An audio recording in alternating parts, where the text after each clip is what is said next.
30 Jun, bayar pun pada tarikh yang sama. Nampak Jawab agak kecil pun. Tak ada. Saya kira dah habis dah. Ada bila tengok bawah. Ada lagi dah. Nanti JKK tanya teruk saya. Alright. Baik. Itu dia itu yang penting lah. Perkara yang penting memang selalu diingatkan, tambah-tambah lagi simpan 7 tahun semua dokumen termasuk penyerta akaun kita bagi yang berniaga, khususnya termasuk juga dalam talian ini yang penting. Baik, mungkin kalau ada sempat sikitlah kita bagi seminit pada Cik Raizat untuk kesimpulkan perkongsian kita hari ini. Seminit je. Okey, baik. Alright. Saya yakin di luar sana rakyat Malaysia sudah sedar. Sudah sedar. Saya datang hari ini sebagai rakan, partner lah, untuk menyantuni bahawa sekiranya sumbangan tuan-tuan dan puan-puan sama ada dalam pendapatan perniagaan online maupun bukan online, convention itu amat penting. Sebab mengikut data pada tahun 2022 punya bajet, sebanyak 36% sumber pendapatan negara datang daripada sumbangan bayaran cukai. So maknanya penting tak penting, tanpa duit tuan-tuan dan puan-puan yang membayar cukai ni, kerajaan tak boleh rolling, kerajaan tak boleh nak spend, tak boleh nak belanja untuk infrastruktur dan sebagainya. Saya suka juga untuk quote orang yang bayar cukai ni sebenarnya, Luke, Pian, dia selected person tau. Dia bukan semua orang terpilih. Sama juga zakat. Cukup haulnya, syarat cukup nisab dan sebagainya, baru boleh bayar zakat. Sama juga dengan konteks income tax. Cukup income-nya, ada income baru dia bayar cukai. Walaupun kita kata tadi tak ada threshold, tapi bila sampai satu figure baru dia bayar cukai. So, orang yang select ini orang yang terpilih, maka berbanggalah, nampak? Berbanggalah menjadi seorang pembayar cukai sebab anda menyumbangkan sebahagian. Sebahagian. Sebab dalam harta kita, ini surah ni, betulkan saya, Bian? Dalam harta kita dah ada orang lain. Ada orang lain yang meminta, dan hak orang lain. Tadi pun Ustaz dah sebut. Ustaz sebelum ni kan? Dalam harta kita ada hak orang lain. So maka laksanakan tanggungjawab tersebut. Baik, alhamdulillah. Kami juga berbangga dengan kehadiran Cik Razat ke Kunti pada pagi ini bercakap tentang cukai perniagaan dalam talian. Terima kasih banyak Cik Razat. Sama-sama, Lok. Jumpa nanti insya-Allah lain masa kita ingatkan lagi sahabat-sahabat kita. Jumpa lagi. Assalamualaikum. Waalaikumsalam warahmatullahi wabarakatuh. Itu dia perkongsian bersama Lembaga Hasil Dalam Negeri Malaysia LHDNM untuk ingatan khususnya untuk sahabat-sahabat yang berniaga secara fizikal ataupun virtual. Okey, kita jumpa lagi esok dengan perkongsian lebih banyak untuk anda. Sehingga itu, Assalamualaikum warahmatullahi wabarakatuh. Demikian tadi Temu Bual bersama Lembaga Hasil Dalam Negeri Malaysia LHDNM. Jom klik hasil sekarang. Terima kasih atas sumbangan anda kepada kesejahteraan negara. Maklumat lanjut di www.hasil.gov.my.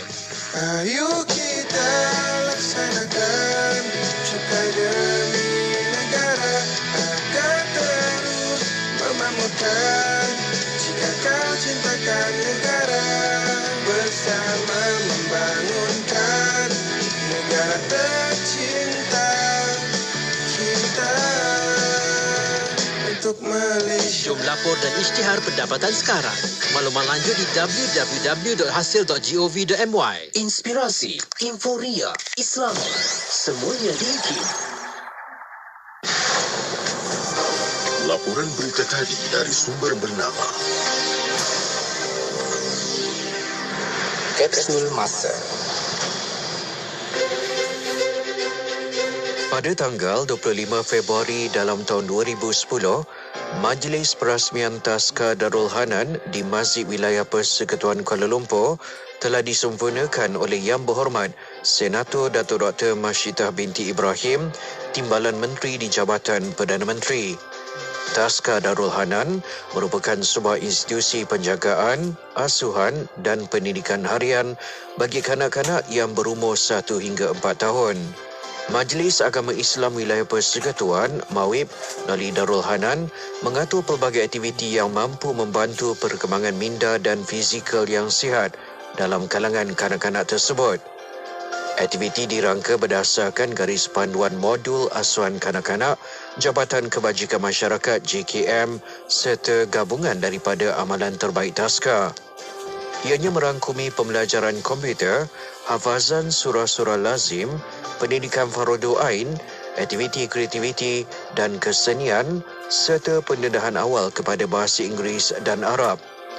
Beberapa aktiviti tahunan seperti majlis sambutan Aidilfitri, lawatan Sami Belajar dan sambutan Hari Lahir turut diadakan. Aktiviti yang diadakan bukan saja dapat memberi keseronokan kepada kanak-kanak, tetapi juga dapat mengeratkan lagi hubungan silaturahim di antara ibu bapa dengan pihak taska. Petikan fakta ini disediakan oleh Seksyen Dokumentasi dan Penerbitan Arkib Negara Malaysia. Bismillahirrahmanirrahim. La hawla wa la quwwata illa billah. La hawla wa la quwwata illa billah. La hawla wa la quwwata illa billah. La hawla wa la quwwata illa billah. La hawla wa la quwwata illa billah. La hawla wa la quwwata illa billah. La hawla wa la quwwata illa billah. La hawla wa la quwwata illa billah. La hawla wa la quwwata illa billah. La hawla wa la quwwata illa billah. La hawla wa la quwwata illa billah. La hawla wa la quwwata illa billah. La hawla wa la quwwata illa billah. La hawla wa la quwwata illa billah.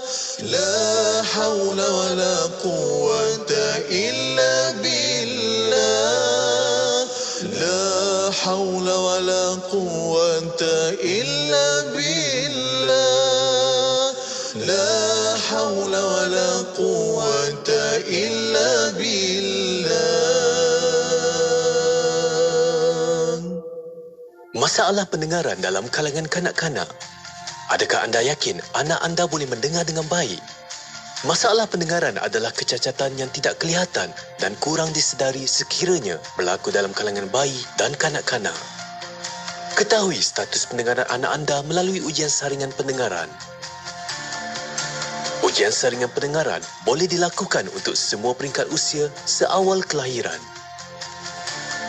Ianya mudah, pantas dan tidak menyakitkan. Pengesanan dan pemulihan awal dapat membantu perkembangan pendengaran, pertuturan dan minda anak anda. Ibu bapa, bantulah anak anda. Jangan berlengah.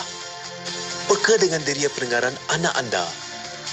Kunjungi fasiliti kesihatan berhampiran yang menawarkan pemeriksaan pendengaran.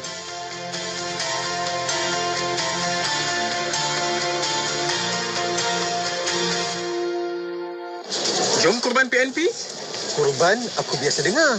PNP ini kali pertama. Apa tu? Profesional dan premium. Maksudnya, pengurusan kurban dilaksanakan dengan cara profesional. Sembelihan menggunakan slaughter box, penyimpanan menggunakan cold room dan pengagihan pula menggunakan cold truck. Oh, macam tu. Ya, sempena Aidil Adha tahun ni, Radio IKIM dengan kerjasama Kurban.com akan menganjurkan program Kurban Bersama IKIM. Nak cerita? Panjang sangat. Apa kata daftar je dulu. Hubungi Kurban.com di talian 017-983-8382. Pastikan kita adalah yang terawal untuk mendapatkan harga promosi RM799 sahaja untuk satu bahagian korban. Kalau macam tu, sekarang juga aku nak daftar. Selami ilmu untuk kehidupan kita seharian bersama Nur Hayati Paradi di Aspirasi 10.1. IKIM, Inspirasi Inforia Islami. Assalamualaikum warahmatullahi wabarakatuh. Dimulakan dengan lafaz suci Bismillahirrahmanirrahim. Selawat dan salam buat Rasul junjungan Nabi Muhammad SAW. Selamat pagi. Salam aspirasi untuk semua sahabat pendengar Radio Institut Kefahaman Islam Malaysia. Tak kira di mana anda berada, semoga Allah sentiasa merahmati dan juga mempermudahkan segala urusan anda semua, insya-Allah. Telah pun sama-sama berkongsi dengan sahabat pendengar 4 jam sebentar tadi menerusi Warna Pagi. Ya, terima kasih pada Pian dan juga Luqman untuk perkongsian mereka. Juga tak ketinggalan penerbit mereka Puan Hajah Mazlina Ismail. Alhamdulillah, moga-moga apa yang mereka kongsikan memberikan suntikan semangat untuk kita meneruskan kehidupan dengan lebih tenang lagi, lebih ikhlas dalam menjalankan tugasan dan sebagainya, insya-Allah. Baiklah, untuk sahabat-sahabat pendengar, bersama dengan Yati, kita hari ini berada di tanggal 16 Jun 2022, merupakan tarikh rahmat juga.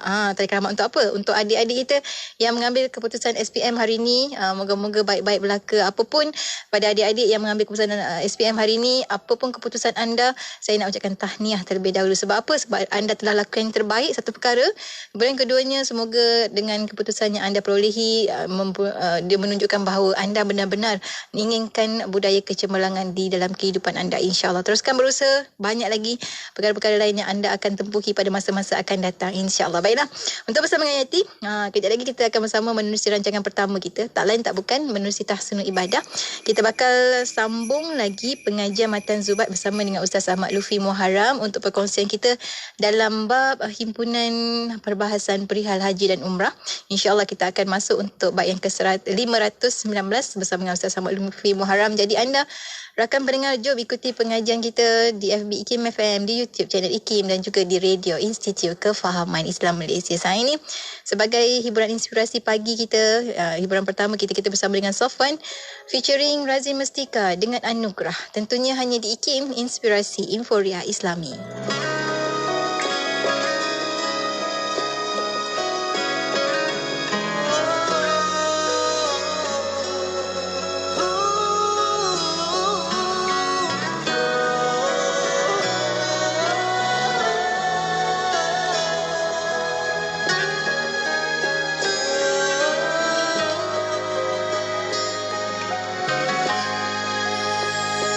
Jalan yang berliku telah aku lalui, juga jalan berbilang simpang telah aku redahi. Aku rebah, aku tersungkur, lalu bangkit, berbekalkan azam juga iman darimu Tuhan dalam meneruskan perjuangan. Dari kamar sepi ini ku senandung puisi lagu rindu untukmu Tuhan yang ku agungkan. Demi kasih dan cinta ini, anugerah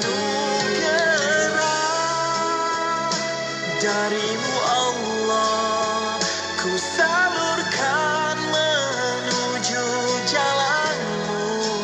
Anugerah darimu Allah dalam menyentuh hati insani.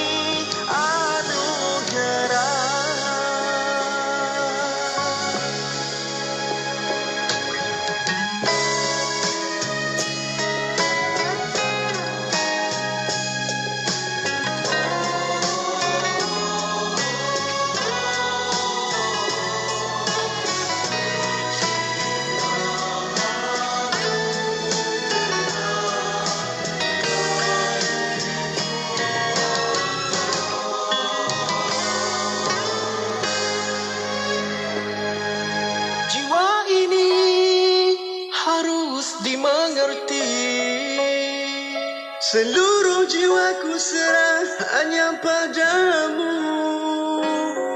Sesungguhnya hati berbicara, nikmat kurnia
tawaran menarik.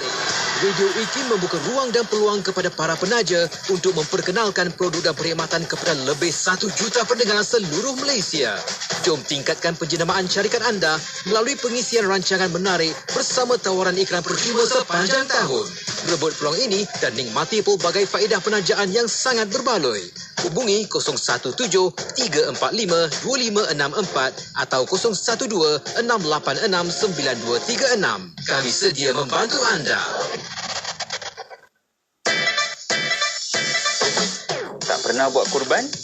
Tak tahu kat mana nak buat kurban? Risau ibadat kurban anda tak terlaksana?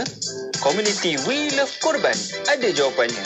Tekan-tekan je, selesai. Jom bersama komuniti We Love Kurban. Hubungi kami di 013-633-7022. Kurban tanda syukur, akikah tanda cinta.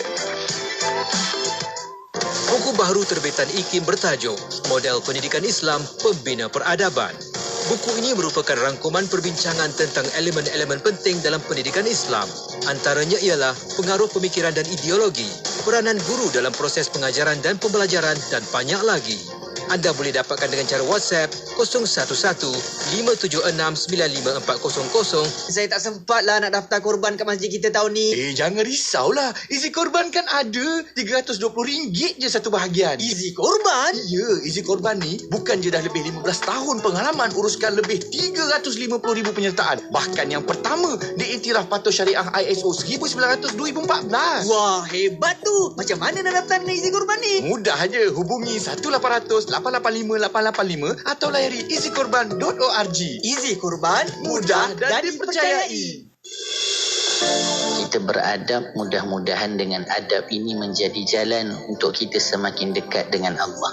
Bahkan kita kena ingat ketika kita cuba beradab dengan adab yang terbaik, sebenarnya kita sedang mengikuti jalan dan adabnya baginda Nabi SAW, dan ia adalah jalan untuk kita semakin dekat kepada Rasulullah SAW dengan mengamalkan segala adab-adab yang dianjurkan di dalam Islam. Pelajari dan jalani kehidupan yang diselami adab dan etika baginda Rasulullah SAW menerusi rancangan Bicara Adab bersama Afadil Ustaz Ahmad Salahuddin Harun setiap Selasa 9 malam hanya di IKIM, Inspirasi Inforia Islami. Dengarkan ilmu-ilmu yang bermanfaat bersama Nur Hayati Paradi di Aspirasi 101. IKIM, Inspirasi Inforia Islami. Inspirasi Inforia Islami tentunya hanya di Radio Institut Kefahaman Islam Malaysia. Alhamdulillah, terima kasih sahabat pendengar kerana terus setia bersama kami dan waktu ini bersama menerusi perkongsian Tahsinul Ibadah untuk pengajian Kitabatan Zubat kita, insya-Allah. Untuk perkongsian kita tak lain tak bukan telah pun bersedia di dalam konti untuk bersama dengan sahabat-sahabat kita. Ada Ustaz Ahmad Lufi Muharram. Assalamualaikum Ustaz. Waalaikumsalam warahmatullahi. Alhamdulillah, dan hari ini kita nak menyambung untuk perkongsian Matan Zubat dalam bab himpunan perbahasan perihal haji dan juga umrah untuk bait yang ke-519 kalau tak silap saya. Cumanya awalan ini kita mulakan dengan sedikit mukadimah. Ustaz, silakan.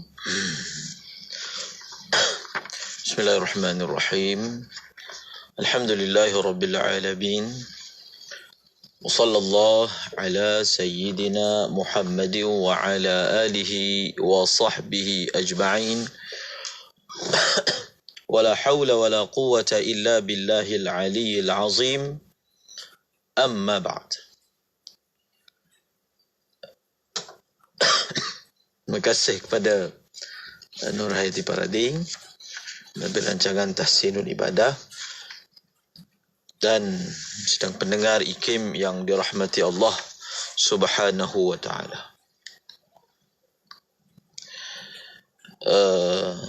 Saya ingin sekali lagi di dalam mukaddimah ini memetik kata-kata daripada Al-Imam Syafi'i rahimahullahu ta'ala.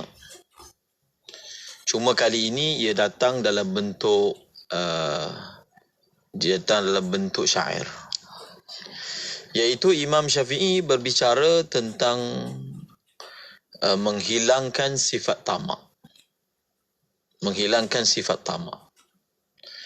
dan berusaha untuk mempunyai sifat kaya diri dan tidak menjatuhkan maruah diri di hadapan orang yang tidak menghargai kita. Maka kata Al-Imam Syafi'i rahimahullahu ta'ala, amattu matami'i fa'arahtu nafsi fa inna an-nafsa ma tami'at tahunu. Aku telah mematikan sifat tamak dalam diriku, menghilangkan, membuang sifat tamak daripada diriku. Lalu lantaran daripada itu aku dapat merehatkan jiwaku. Masya-Allah.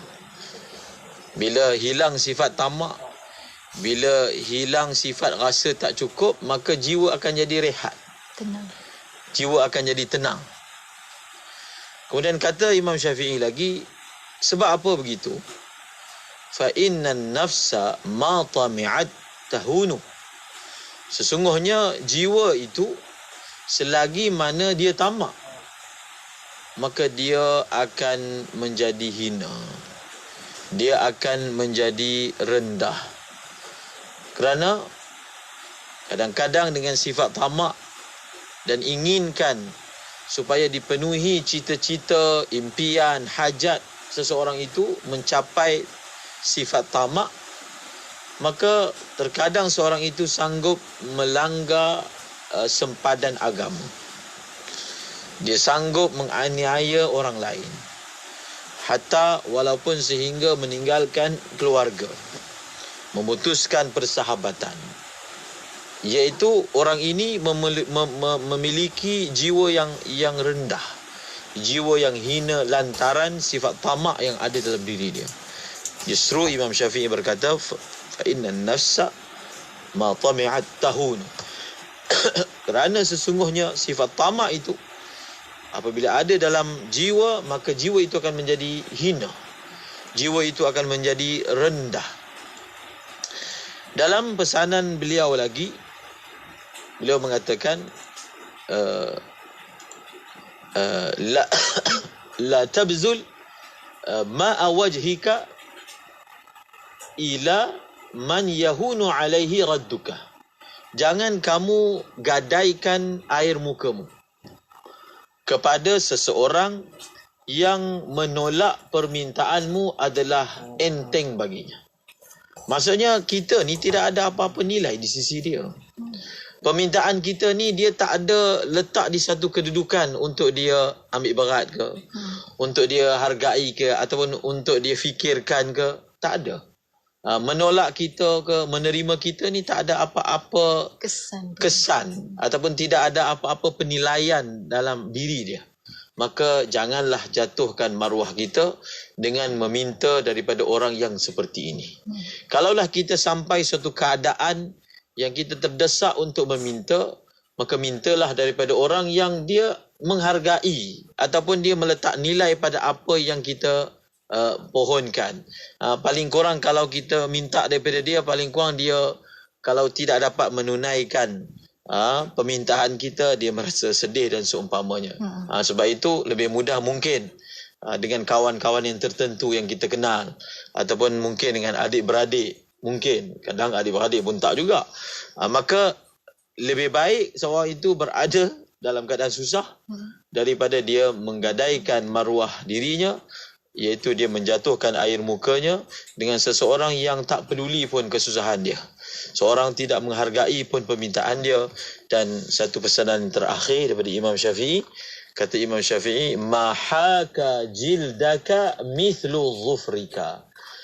Tidak ada yang dapat menggaru kulitmu lebih baik daripada kukumu sendiri. Masya-Allah. Tidak ada yang dapat menggaru kulitmu lebih baik daripada kukumu sendiri. Maknanya kita usahalah untuk berdiri sendiri, janganlah terlalu mengharapkan orang lain, kerana mungkin setengah keadaan kita berada di zaman nafsi, diriku, dan orang tidak memikirkan tentang orang lain. Masya Allah. Allahu Akbar. Satu ingatan, satu pesan-pesan yang baik juga untuk pagi ini sebagai motivasi untuk kita sentiasa tahu pada siapa sebenarnya kita boleh meminta pertolongan dan bantuan, insya-Allah.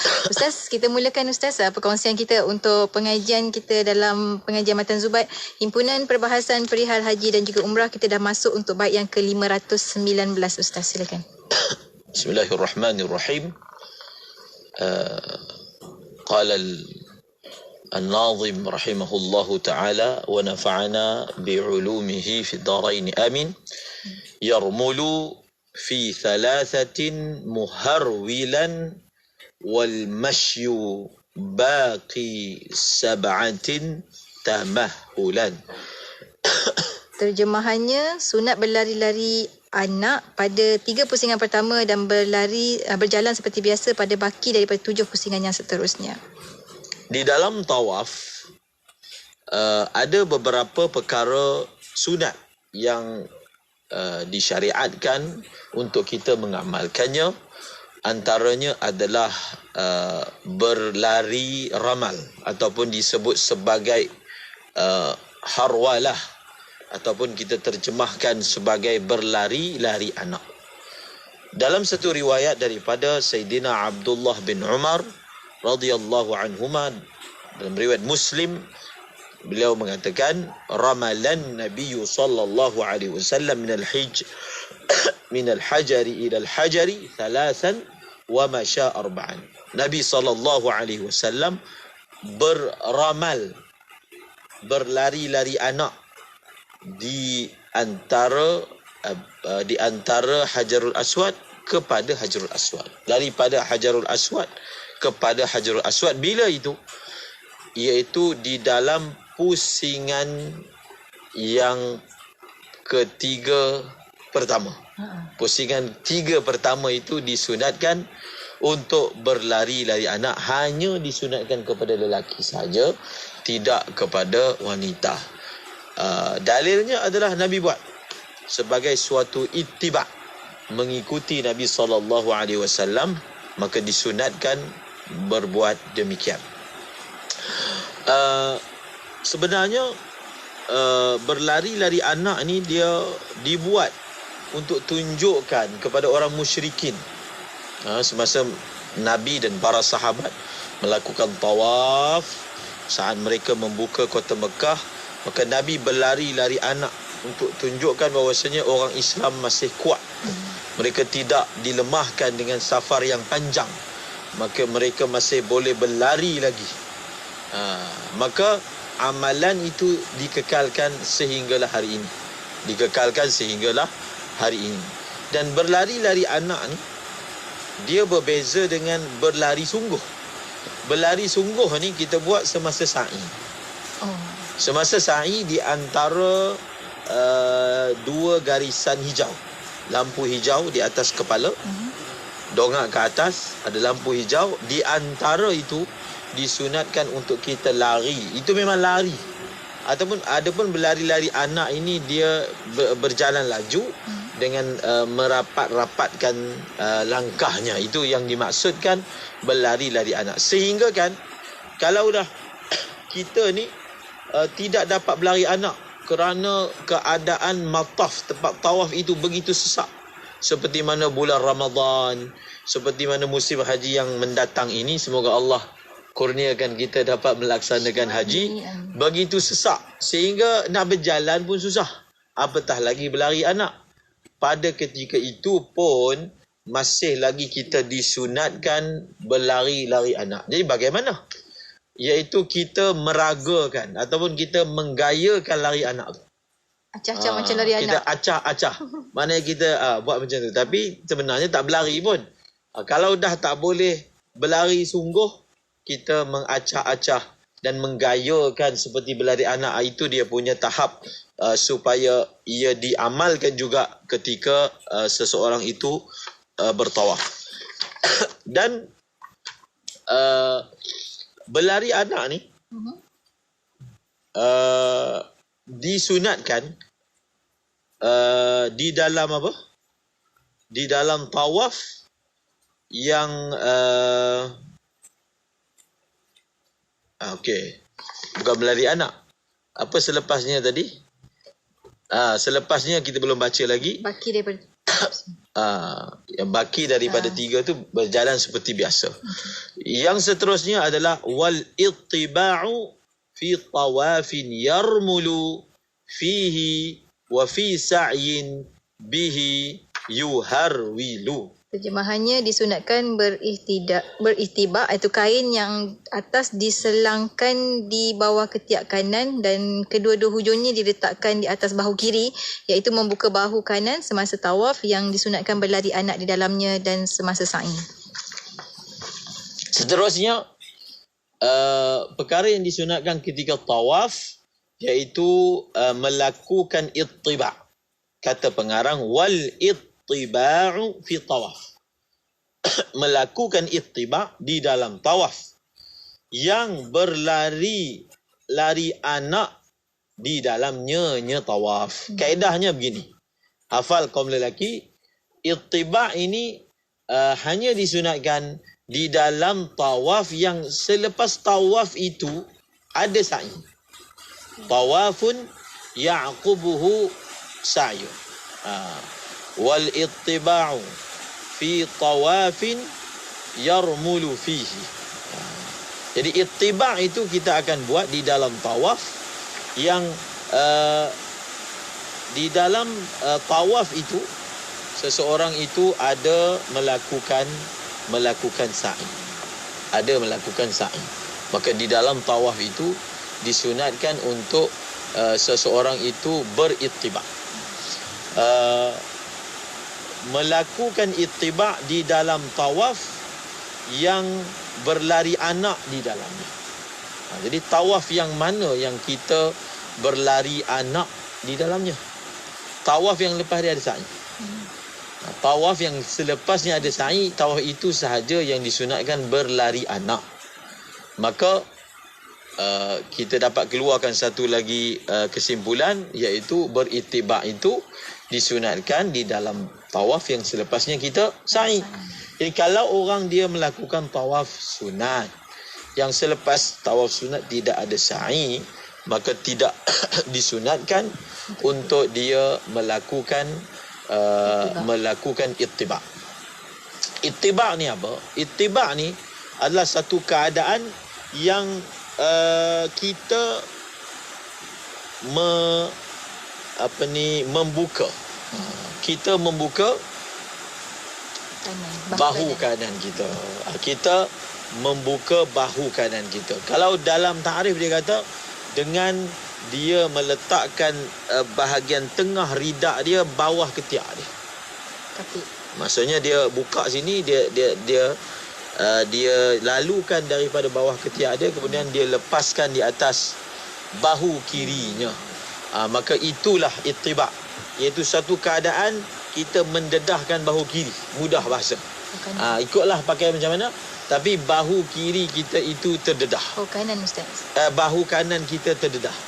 Dan bahu kanan terdedah ni dia adalah suatu cara berpakaian oleh ahlus syatarah.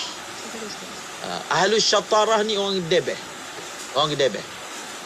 Kalau kita tengok orang gedebeh.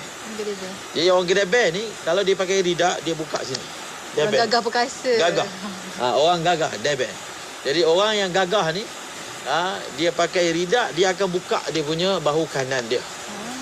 Dan perkara itu dibuat seperti yang saya sebutkan tadi, kenapa dilakukan ramal untuk pada ketika itu untuk tunjukkan kepada orang musyrikin, pertama orang Islam kuat, yang kedua kita ni gagah, kita tidak dilemahkan oleh peperangan ke oleh safar yang panjang ke, tunjukkan buka. Itu memang caranya ahli syatarah, ahli gedebeh untuk tunjukkan kepanglimaannya ataupun kepahlawanannya. Maka amalan itu terus dikekalkan sehinggalah hari ini. Persoalannya, adakah di dalam sa'i juga? Adakah di dalam sa'i juga dibuka bahu kanan? Disebut di dalam matan wa fi sa'yin, di dalam sa'i juga dibuka bahu kanan, ataupun di dalam sa'i juga dilakukan ittiba'. Sebenarnya dalam mazhab al-Imam Syafi'i sendiri ada dua pendapat. Adakah ketika sa'i dibuat ittiba' juga ataupun tidak? Menurut pendapat yang mu'tamad dan rajih dalam mazhab al-Imam Syafi'i, ya, dibuka juga bahu kanan. Jadi kalaulah kita sedang bersa'i dan kita buka bahu kanan kita, ada orang tegur. Misalnya ada orang Arab tegur, dia kata tutup dalam bahasa dia ataupun dengan isyarat. Maka kita perlu faham dia bertindak demikian kerana menurut pandangan dia ketika sa'i bahu tidak dibuka. Bahu tidak dibuka. Mungkin kita ada pengalaman ditegur seperti itu, maka kita senyum, melemparkan senyuman sahaja dan kita teruskan perjalanan. Fahamlah kita bahawasanya orang itu berpendapat sedemikian. Dan kita kekal dengan apa yang muktamad dalam mazhab al-Imam Syafi'i secara qiyas, diqiyaskan dengan tawaf, iaitu seperti mana tawaf tadi disunatkan untuk membuka bahu kanan, maka ketika sa'i juga selepasnya kita buka bahu kanan. Dan bahu kanan ni kita buka bila kita nak tawaf. Bukan semasa di Masjid Aisyah dah buka siap-siap dah. Tak. Kita tutup dulu. Bila kita nak melakukan tawaf, maka barulah kita buka. Kita melakukan ittiba' tadi. Sepanjang-sepenuhnya tawaf dan sa'i. Sepanjang-panjang tawaf dan sepanjang-panjang sa'i. InsyaAllah itu antara perkara sunat lah ketika tawaf, insyaAllah. Dan kita akan berhenti rehat seketika. Kita akan sambung selepas ini. Untuk anda rakan pendengar, jangan ke mana-mana. Bagi yang mengikuti secara langsung di FB IKIM FM saat ini, tekankan butang share sebagai lebih ramai lagi dapat mengikuti pengajian kita. Untuk anda teruskan bersama kami, tentunya hanya di IKIM, Inspirasi Inforia Islami.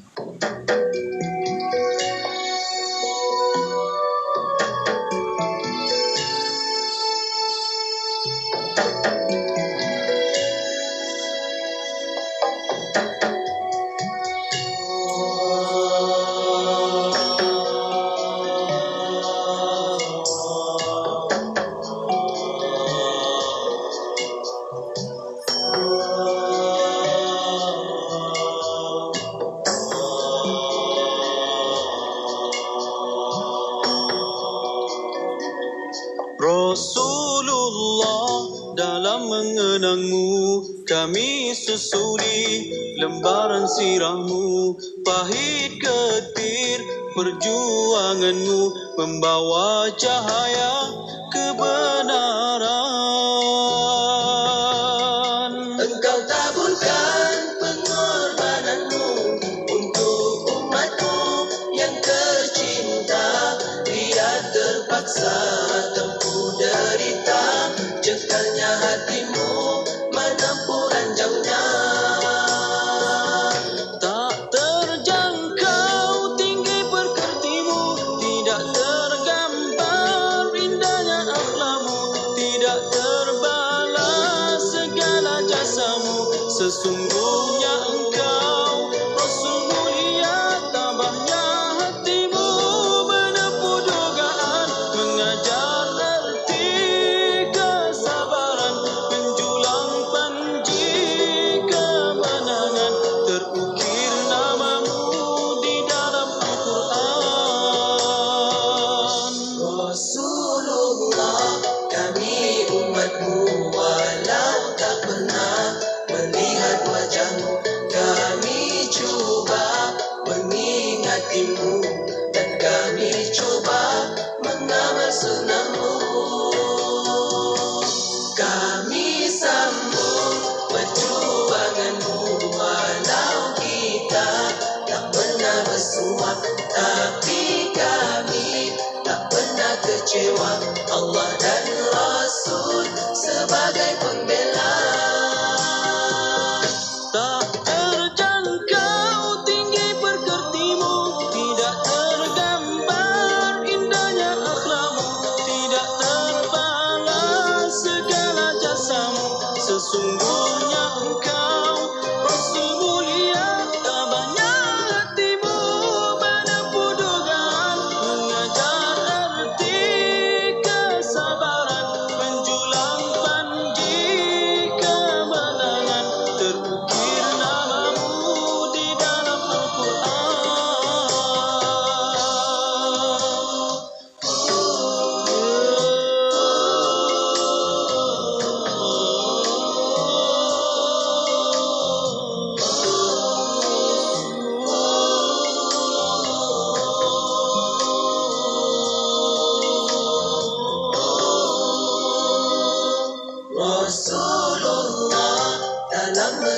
tanganmu, kami susuri lembaran sirahmu, pahit detik perjuanganmu, membawa cahaya kebenaran. Dengarkan ilmu-ilmu yang bermanfaat bersama Nur Hayati Paradi di Aspirasi 10 hingga 1. IKIM, Inspirasi Inforia Islami. Inspirasi Inforia Islami tentunya hanya di Radio Institut Kefahaman Islam Malaysia. Kita kembali bersiaran menerusi rancangan Tahsin Ibadah dalam pengajian Matan Zubat untuk Himpunan Perbahasan Perihal Haji dan juga Umrah untuk bait yang ke-519, 520 tadi bersama dengan Ustaz Ahmad Lutfi Muharam. Ustaz, kita sambung lagi Ustaz pengajian kita, silakan. Bismillahirrahmanirrahim. Menyambung pada perkataan Nazim pengarang wa rak'atat tawafi min waral maqam fal hijri fal masjidi in yakun ziham. Terjemahannya, sunat mengerjakan 2 rakaat solat sunat tawaf afdalnya di belakang makam Ibrahim, kemudian hijr Ismail dan seterusnya di dalam Masjidil Haram jika berlaku kesesakan. Di dalam Al-Quran Allah Subhanahu wa taala berfirman, wattakhidhu min maqami Ibrahim musalla. Ambillah ataupun jadikanlah daripada makam Ibrahim itu, iaitu di belakangnya, sebagai tempat sembahyang. Jadi sembahyang apakah yang dilakukan di belakang makam Ibrahim? Iaitu sembahyang sunat tawaf. Sembahyang sunat tawaf ini ada 2 pendapat tentang hukumnya. Adakah ia wajib ataupun ia sunat? Berdasarkan yang mu'tamad dalam mazhab Imam Syafi'i seperti disebut dalam kitab Minhajul Talibin oleh Al-Imam Nawawi, hukumnya adalah sunat. Letak tempat yang afdal untuk melakukan 2 rakaat itu di belakang makam Ibrahim. Itu bukan wajib tetapi afdal. Sebab itu dinyatakan kalau tak dapat semayang di belakang makam Ibrahim, fal hijri, sembahyanglah di hijr Ismail. Semayang di hijr Ismail, lengkungan separuh tu. Lengkungan. Di dalam. Oh, Masya Allah. Kalau boleh. Sekarang memang tak boleh. Kalau di dalam hijr sekarang tak boleh masuk. Kalau di belakang hijr juga tak dapat buat, sembahyanglah di dalam Masjidil Haram di mana-mana bahagian pun. Kalau itu pun tak dapat dibuat, kerana faktor ziham, faktor sesak, maka kita semayanglah di mana-mana tempat di dalam tanah haram, hatta di hotel pun. Kalau itu pun tidak sempat ataupun tidak berpeluang, sebenarnya sembahyang sunat tawaf ni tidak ada masa tamatnya melainkan mati. Kita tak sempat melakukan sembahyang sunat tawaf selepas melakukan tawaf wada. Tak sempat. Di masjid tak sempat, di hotel tak sempat, di airport tak sempat. Kita masih boleh buat hatta di Malaysia. Dah balik tanah air pun. Di mana-mana sahaja, dan waktunya tidak pernah tamat melainkan dengan kematian kita sahaja. Dan perlu ambil berat untuk sembahyang sunat tawaf, kerana ada pendapat yang mengatakan sembahyang sunat tawaf itu hukumnya adalah wajib. Cuma kita dapati ada sebahagian orang yang begitu berusaha untuk sembahyang di belakang makam Ibrahim sehingga kan menyebabkan gangguan kepada orang lain yang ingin bertawaf. Sebab itu sembahyang sunat tawaf di belakang makam Ibrahim adalah afdal kalau ia tidak ada kesesakan, kalau ia tidak mengganggu pergerakan orang lain, tidak mengganggu tawaf orang lain. Maka tak perlulah kita, orang Kedah kata, pulun juga nak buat. Jangan pulun sangat nak buat sampai kita blok pergerakan orang lain. Kalau kita tak dapat sembahyang dekat, dengan makam Ibrahim, kita sembahyang bertentangan dengannya tapi agak jauh. Iaitu di dalam lingkungan yang dibataskan. Dia ada tali yang membataskan. Di situ memang dikhususkan untuk solat kan. Solatlah bertentangan dengan makam Ibrahim. Itu pun boleh. Tapi kalau tempatnya penuh, maka kita tak perlu pulut. Kita tak perlu takalluf nak juga sampai kita tolak, tak perlu. Tidak perlu. Kita semayanglah di mana-mana bahagian di tempat tawaf tersebut. Kalau itu pun tak boleh, semayanglah di dalam masjid. Kalau itu pun tak sempat, semayanglah di mana-mana bahagian di tanah haram. Dan kalau itu pun tak sempat, buatlah bila-bila sempat. InsyaAllah. Kemudian wabata fi minan bilaili arafah wa jam'uha biha wa bil muzdalifah. Terjemahannya, bermalamlah di Mina pada malam Arafah dan solat jamak di sana dan di Muzdalifah. Wa jam'uhu biha wa bil muzdalifah. Seterusnya bermalam di Mina. Bermalam di Mina. Jadi bermalam di Mina ni pada hari Tarwiyah. Apa dia sebut apa? Hari Tarwiyah. Hari Tarwiyah ni maksudnya hari ke-8. Hari ke-8. Kita akan berwukuf di Arafah insya-Allah pada tahun ini pada hari Jumaat. Insya-Allah. Jadi didoakan supaya dapat mengerjakan haji. Pada hari yang ke-9 wukuf lepas Zuhur sampai subuh. Itu waktu dia. Dan malam tu. Contohnya ni Zuhur ni. Ni Zuhur hari Arafah. Malam tadi. Malam tadi itu hari ke-8. Maka kita disunatkan untuk bermalam di Mina. Dipanggil bermalam di hari Tarwiyah. Bermalam di hari Tarwiyah. Yang Nabi buat. Okey, kita cerita perjalanan haji Nabi. Hari ini hari ke-8 Zulhijjah. Esok hari ke-9. Hari ke-8 Nabi SAW sudah keluar menuju ke Mina. Hari ke-8 Nabi SAW sudah keluar menuju ke Mina. Nabi keluar, Nabi semayang Zuhur dengan Asar, semayang jamak. Nabi semayang Maghrib dan Isyak, sembahyang jamak. Kemudian esok paginya sebelum Zuhur menuju ke Arafah, kemudian sebelum Zuhur solat dulu, kemudian maksudnya bila azan baru masuk ke Arafah, kemudian mengerjakan solat, kemudian berkhutbah, khutbah dulu, kemudian mengerjakan solat. Itu yang apa? Maka itu yang berlaku. Bermalam di Mina hari Tarwiyah. Tetapi secara umumnya perjalanan jemaah kita melalui TH tidak ada bermalam di Mina pada hari Tarwiyah. Tidak ada. Secara umumnya. Kecuali pakej-pakej yang tertentu, tapi secara umumnya tidak ada amalan ini.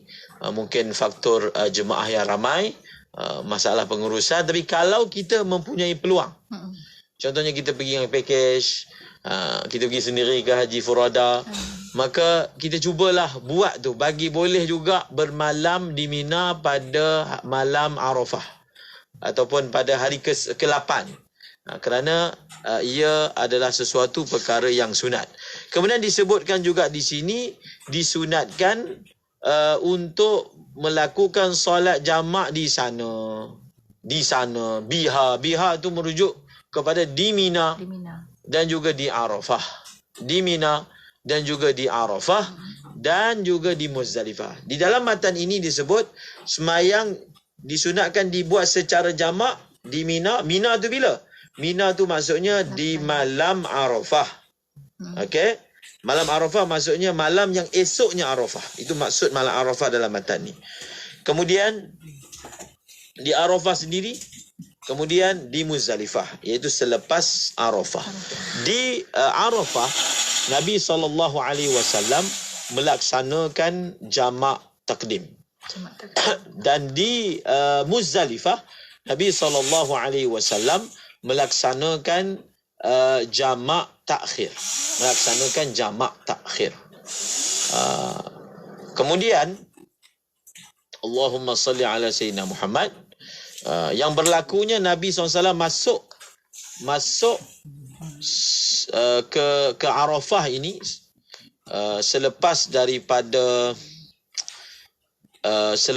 Zuhur. Selepas daripada Zuhur, Nabi SAW masuk ke sana. Tetapi kalau saya nak sebut perjalanan jemaah kita begini.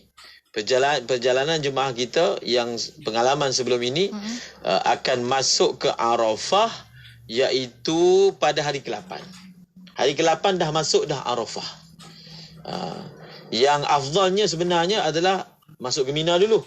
Tapi perjalanan jemaah kita dah masuk Arafah dah pada hari ke-8. Dan bermalam satu malam di Arafah. Tunggu daripada pagi sampailah Zuhur, iaitu Zuhur baru bermula waktu wukuf. Kemudian akan dilaksanakan semayang jamak takdim di sana. Dikerjakan khutbah. Kemudian saat khutbah yang kedua dilaungkan azan. Kemudian iqamah. Dan selepas habis semayang, maka kita sibukkanlah diri dengan amal, sibukkan dirilah dengan amal sampai menjelang maghrib. Cuma ada sebahagian jemaah dia akan bertolak awal sebelum maghrib. Ini pengalaman dahulu, tapi mungkin ada tertib yang baru, hanya bergerak selepas maghrib. Selepas itu akan menuju pula ke Muzdalifah. Berwukuf di Arafah adalah rukun, dan bermalam di Muzdalifah itu hukumnya adalah wajib di dalam amalan-amalan haji. Kemudian masalah sembahyang jamak tadi, dalam mazhab Imam Syafi'i, sembahyang jamak yang dibuat di Arafah dan di Muzdalifah itu kita telah nyatakan sebabnya adalah kerana Nabi musafir. Kerana Nabi sebagai musafir, bukan kerana Nabi buat haji. Sebab dalam mazhab Al-Imam Abu Hanifah dan satu pandangan dalam mazhab Imam Syafi'i, sebab apa sembahyang jamak dekat Arafah ni? Sebab buat haji. Haji itu jadi sebab boleh sembahyang jamak. Haji itu jadi sebab boleh sembahyang jamak takhir di Muzdalifah. Tetapi pendapat itu dhaif. Pendapat yang muktamad sebabnya adalah musafir. Oleh kerana itu, kalau berdasarkan asal mazhab Al-Imam Syafi'i, orang yang dah lama dah duduk di Mekah, kemudian bila masuk hari haji pergi ke Arafah, dia sebenarnya Mekah dengan Arafah ni tidak sampailah 2 marhalah. Berdasarkan prinsip asal mazhab Al-Imam Syafi'i, tidak boleh sembahyang jamak di Arafah dan tidak boleh sembahyang jamak di Muzdalifah. Kerana mereka bukan musafir dan bukan situasi itu hujan. Tetapi yang dianjurkan oleh tabung haji untuk jemaah kita dibuat jamak juga atas dasar yang disebut sebagai masyaqqah. Itu yang saya ingat, masyaqqah. Tetapi sebenarnya yang lebih baik lagi adalah kita mengatakan kalau jemaah nak buat sembahyang jamak itu bukan atas dasar masyaqqah, sebab dasar masyaqqah ni tidak ada di dalam mazhab Al-Imam Syafi'i. Yang ada, kita boleh melaksanakan jamak apabila permusafiran kita itu walaupun tak sampai 2 marhalah. Ada satu pendapat dalam mazhab Imam Syafi'i, kita boleh sembahyang jamak walaupun musafir kita tu tak sampai 90 km. Maka sebenarnya mentaujihkan ataupun menyatakan sebab apa jamak di Arafah dengan Muzdalifah itu lebih baik dikatakan kalau kita nak amalkan juga, iaitu sebagai mengamalkan pendapat yang kedua yang mengatakan boleh sembahyang jamak kalau seorang itu melakukan musafir walaupun musafir itu tidak mencapai 2 marhalah. Dan secara tidak ada khilaf, jamak itu dibuat secara tamam. Yang dilaksanakan oleh jemaah pun jamak tamam. Jadi siapa yang dia nak melakukan jamak, dia akan diberi taklimat awal oleh pembimbing, dan kita boleh niatkan apa yang ditaklidkan tadi, iaitu atas satu pendapat jamak dalam musafir yang kurang daripada 2 marhalah. Dan ada sebahagian orang tidak mahu mengamalkan jamak tersebut. Dia kekal nak sembahyang dalam waktu. Maka itu terpulang pada dia. Boleh juga Ustaz. Boleh juga. Dan saya ketika melakukan haji, saya tidak melakukan jamak. Ketika di Arafah pun tidak melakukan jamak, dan ketika Muzdalifah pun kita tidak melakukan jamak. Tapi secara umumnya yang dinasihatkan begitulah. Tapi kalau kita nak amalkan, kita kena tahu dulu tempat letak amal tersebut. Kerana yang dalam mazhab Imam Syafi'i, jamak ni hanya 2 sahaja. Sama ada seorang itu bermusafir ataupun seorang itu berada dalam keadaan hujan, dan satu lagi keadaan itu apabila sakit. Ya, Masya Allah ilmu juga untuk rakan pendengar kita. Alhamdulillah, terima kasih banyak Ustaz untuk pencerahan, dan kita sampai ke hujung Ustaz. Sebagai penutup mungkin pertemuan kita pada hari ini, sedikit kata-kata akhir daripada Ustaz untuk rakan pendengar kita. Silakan Ustaz.